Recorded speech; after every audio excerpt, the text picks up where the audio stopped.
Hello, let's explore the employer dashboard at hireclap.com.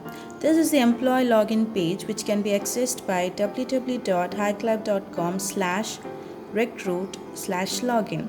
Here you are supposed to fill in your registered mail ID and password.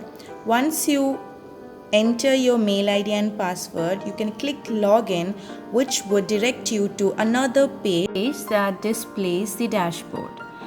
At the top of the dashboard, you can see the number of jobs posted, the number of active jobs, as well as the applications received for the jobs. When you scroll down, right beside Manage Jobs, there is another option to post a job. Furthermore, you can see a job posted and the responses it have attained.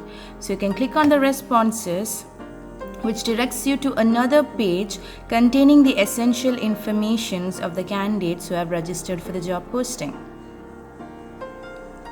You can download these informations by clicking on the small box and pressing the download button.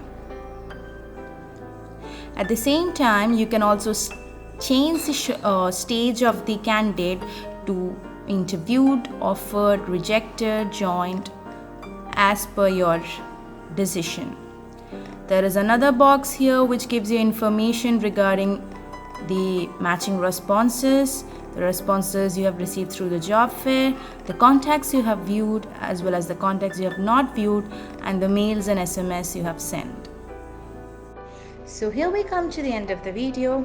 Start registering and posting your jobs at Hireclap. Also send us your queries at recruit@hireclap.com. We are glad to assist you. Happy hiring!